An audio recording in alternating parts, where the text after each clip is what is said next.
Je suis très contente de vous voir ici en ce jour. Et comme c'est la fête des mères, je souhaite bonne fête des mères à toutes les mères aussi présentes. Toutes les femmes aussi qui s'appellent à des mamans. Et que Dieu vous bénisse encore. Restez bénis, restez fermes, restez fortes dans la prière et dans la présence de Dieu. Alors aujourd'hui, j'aimerais donc vous exhorter sur la persévérance liée à l'obéissance aux parents. Car comme aujourd'hui c'est la fête des mères, j'essaie d'honorer les parents en parlant donc de l'obéissance aux parents et aussi de la persévérance. Alors on va commencer avec un verset dans Éphésiens chapitre 6, versets 1 à 4.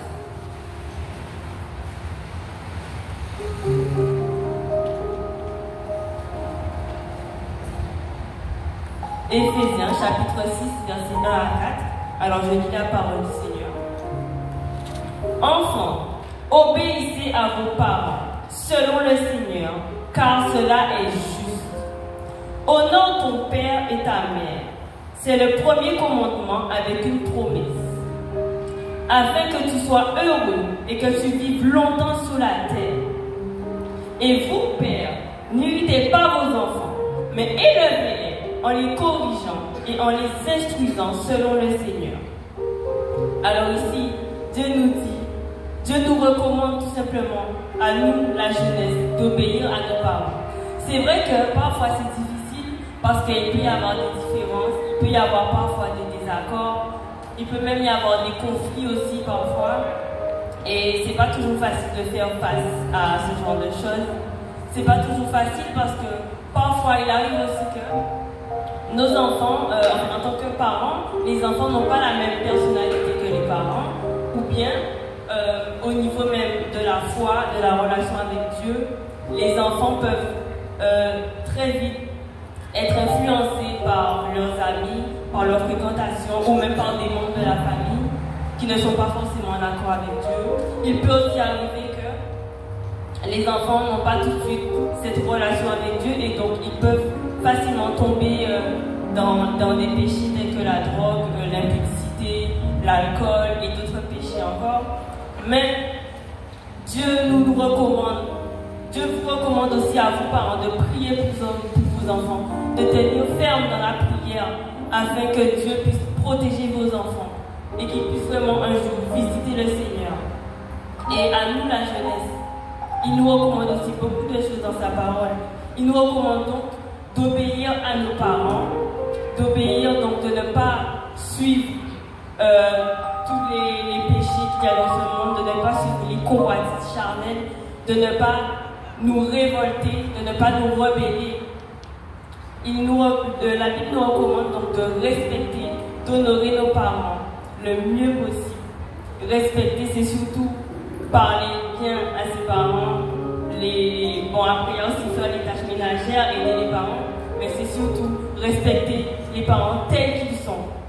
Même s'ils peuvent nous parler mal, ils peuvent nous réprimander, ils peuvent nous faire des reproches. On peut aussi avoir des parents qui n'ont pas eu une bonne enfance, une bonne jeunesse, et donc ils peuvent nous traiter, mais de façon incorrecte selon le Seigneur. Mais malgré ça, Dieu nous dit à nous la jeunesse de ne pas regarder à cela. Eux, ils auront leur compte à rendre avec le Seigneur, mais nous, on doit s'occuper de les respecter en tout temps, de les honorer, parce que nous, on aura une récompense qui sera grande dans les cieux. Dieu, il a dit, laissez venir à moi les petits-enfants. Dieu honore les petits-enfants. Même si les parents peuvent se montrer parfois pas malveillants, mais ils peuvent se montrer parfois incorrects avec nous, même sans le vouloir. On ne doit pas s'occuper de ça. On doit vraiment regarder au Seigneur. On doit vraiment garder cet amour qu'on doit cultiver dans le Seigneur, cette justice. Et c'est ce que nous dit un verset dans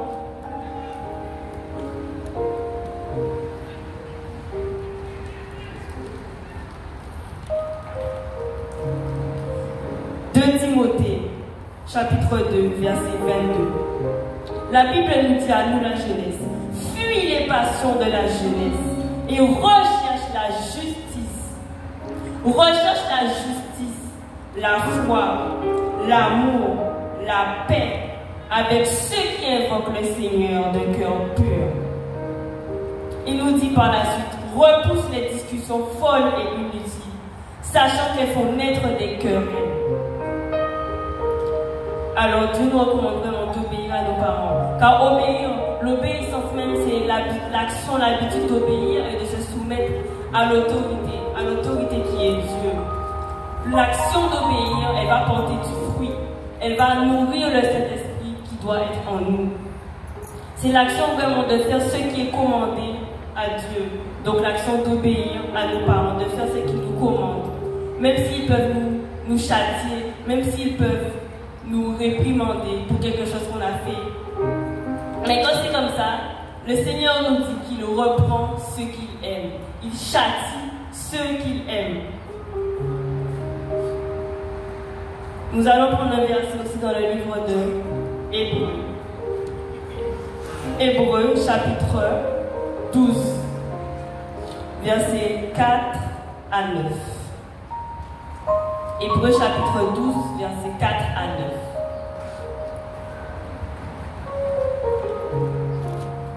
Alors la Bible nous dit, vous n'avez pas encore résisté jusqu'au sang en luttant contre le péché.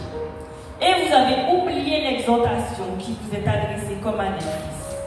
Mon fils, ne méprise pas le châtiment du Seigneur et ne perds pas courage lorsqu'il te reprend. Car le Seigneur châtie celui qu'il aime et il frappe de la verge tous ceux qui le reconnaissent pour ses fils. N'oubliez pas cette phrase, bien-aimée. Il frappe de la verge tous ceux qui le reconnaissent pour ses fils. Alors vous n'êtes pas n'importe qui pour Dieu. Supportez le châtiment. C'est comme des fils que Dieu vous châtie, que Dieu vous traite, pardon. Car quel est le fils que Père ne châtie pas? Mais si vous êtes exempt du châtiment auquel tous on part, vous êtes donc des enfants illégitimes et non des fils. D'ailleurs, puisque nos pères selon la chair, nos parents nous ont châtiés, et que nous les avons respectés, ne devons-nous pas à bien plus forte raison nous soumettre au Père des esprits pour avoir la vie? Amen. Donc c'est pour cela que, à nous la jeunesse, moi aussi je suis totalement concernée, à nous la jeunesse, Dieu nous recommande vraiment d'obéir et de ne pas nous rebeller, de ne pas nous révolter lorsque nos parents nous font des reproches, car c'est pour notre bien. Même si c'est d'abord un châtiment de tristesse, un sujet de tristesse, lorsque nous nous faisons reprendre, mais c'est comme ça que Dieu nous éduque, c'est comme ça que Dieu nous fait grandir et nous fait aller de l'avant. Alors selon la parole de Dieu, l'obéissance engage le chrétien à s'ouvrir à la volonté de Dieu. C'est aussi un acte de foi qui nous pousse donc à rechercher la volonté de Dieu en toutes circonstances, dans les événements de la vie et les défis que nous pouvons recevoir au quotidien. Parce que c'est bien de recevoir quelque chose de Dieu, mais le plus dur c'est de le garder précieusement. Parce que lorsque l'ennemi vient pour nous frapper, pour nous égorger, pour nous détruire, c'est là le plus difficile.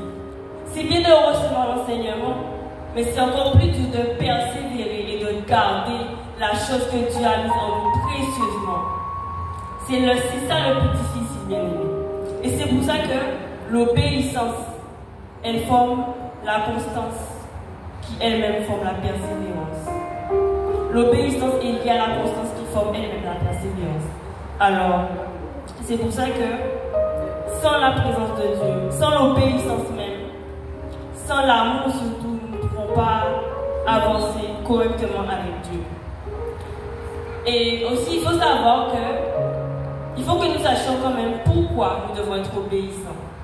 Alors, la Bible nous recommande d'être et de demeurer dans l'obéissance, car ainsi, nous faisons la volonté de Dieu. Parce que nous avons été créés pour demeurer dans la volonté de Dieu, pour faire sa volonté, pour être à son image et à sa ressemblance. Ainsi, nous sommes alignés avec son plan pour nous, mais surtout par sa parole. La Bible nous dit dans Jérémie, chapitre 29, verset 11, que Dieu a prévu des plans de paix pour nous, des projets de paix et non de malheur, afin de nous donner un avenir et de l'espérance. C'est une promesse, mais toute promesse est reliée à une condition. Et cette condition, c'est ce qu'on appelle l'obéissance. Tant qu'on n'obéit pas, on va semer la malédiction. Tant qu'on n'obéit pas, on n'héritera pas des bénédictions de Dieu. Tant qu'on n'obéit pas et qu'on ne persévère pas pour obtenir la bénédiction et le miracle, on ne pourra pas obtenir ce que Dieu a pour nous. Et l'ennemi va en profiter. Il va vraiment chercher des failles et il va rentrer. Alors nous allons aussi prendre le verset dans Jean chapitre 15, versets 7 à 14.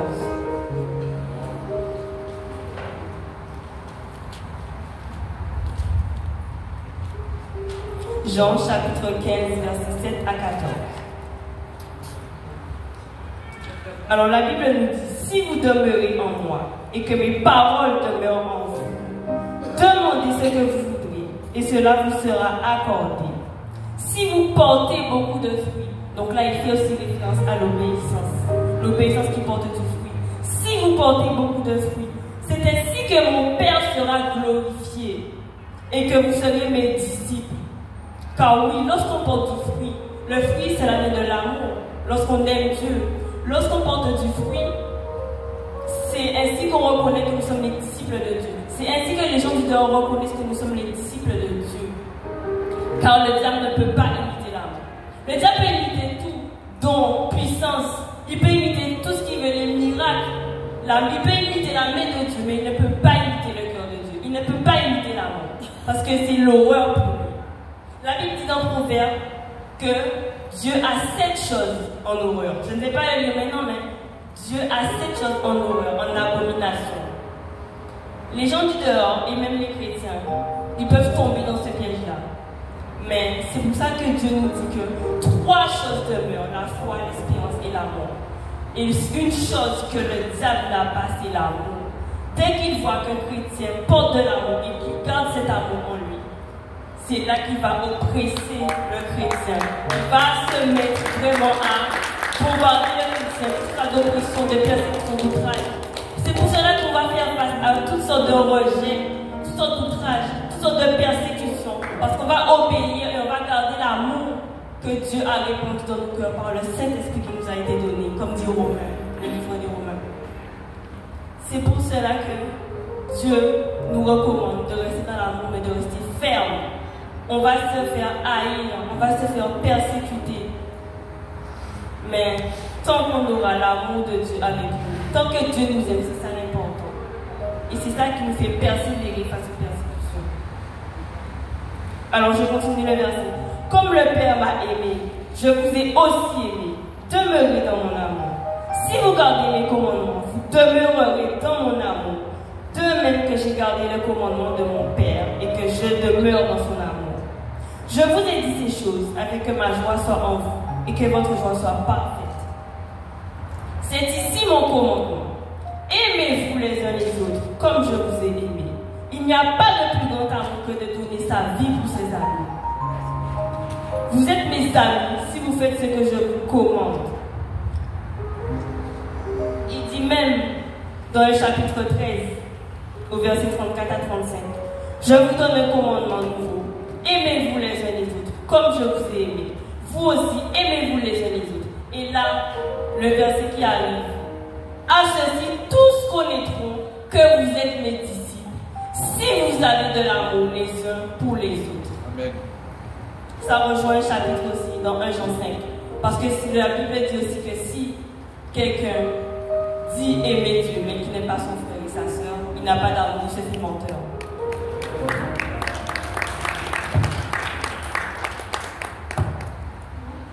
Alors 1 Corinthiens 13 nous dit même aussi que sans amour nous ne sommes rien. On comprend vraiment donc que c'est l'amour par la grâce reçue de Dieu qui nous permet de rester dans la volonté de Dieu, de le plan de Dieu pour nous. C'est l'amour qui nous permet d'obéir, de rester dans l'obéissance, de persévérer toujours face aux difficultés. C'est vrai qu'on peut tomber, mais le plus important c'est de se relever. Et c'est là que Dieu nous montre son amour, par sa grâce, dans la faiblesse. C'est là que Dieu nous montre comment persévérer face aux difficultés. Le diable, il a en horreur l'amour parce qu'il n'a qu'un seul but, c'est tromper pour égarer. Et donc, cet amour divin nous pousse à persévérer quoi qu'il arrive. Et c'est ce que nous dit 2 Pierre chapitre 1, verset 5 à 11.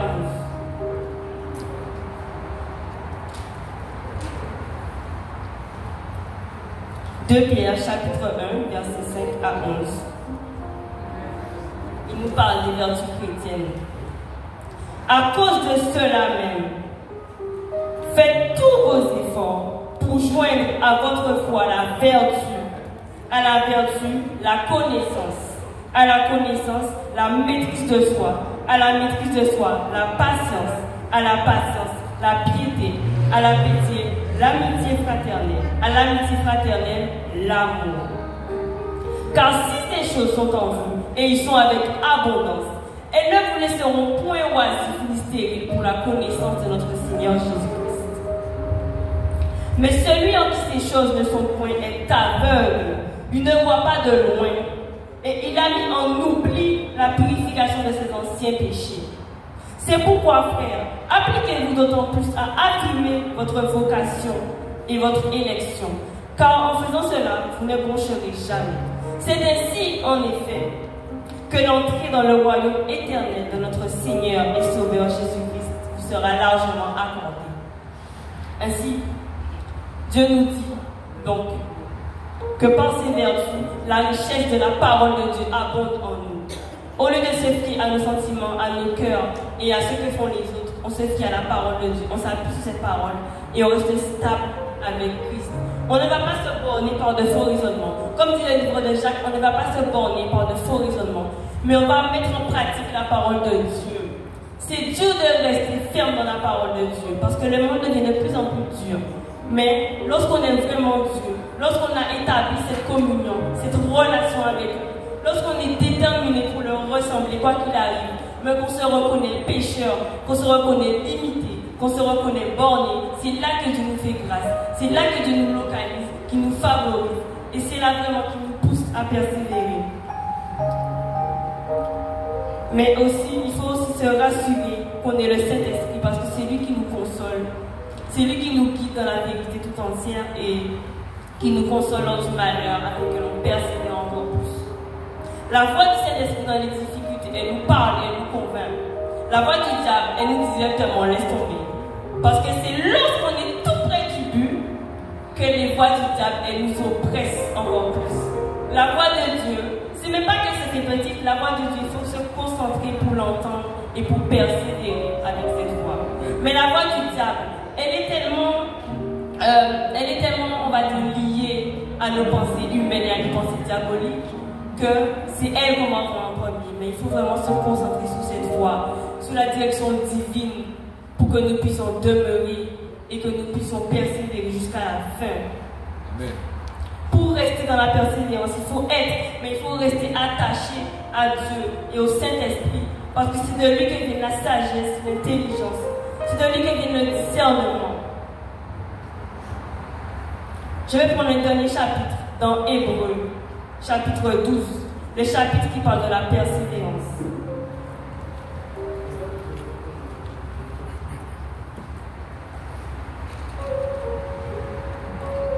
Hébreux, chapitre 12, verset 1 à 2.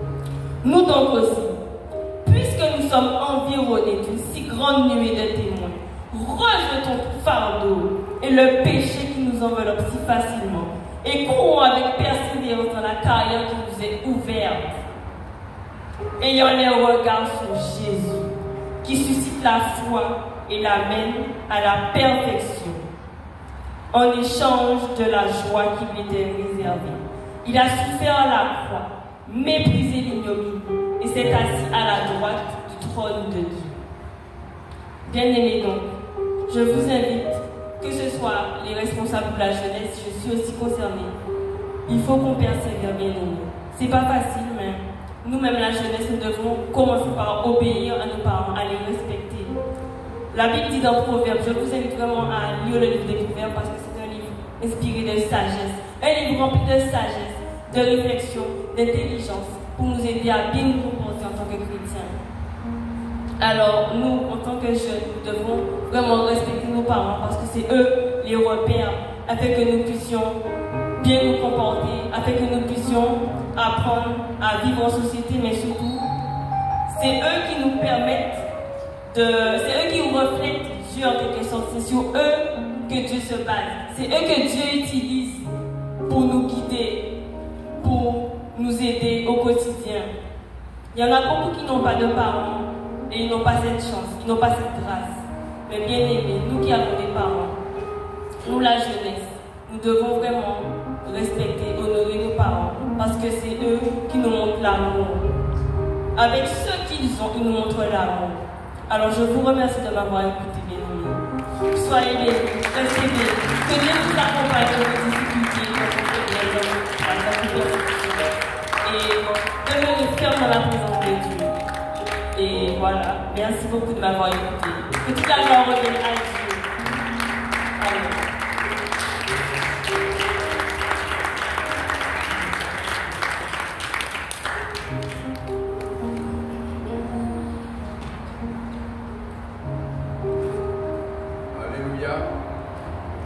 Acclamons bien-aimés, nous remercions l'Éternel pour la parole que nous avons entendue pour les jeunes. C'est quelque chose de formidable et de profond.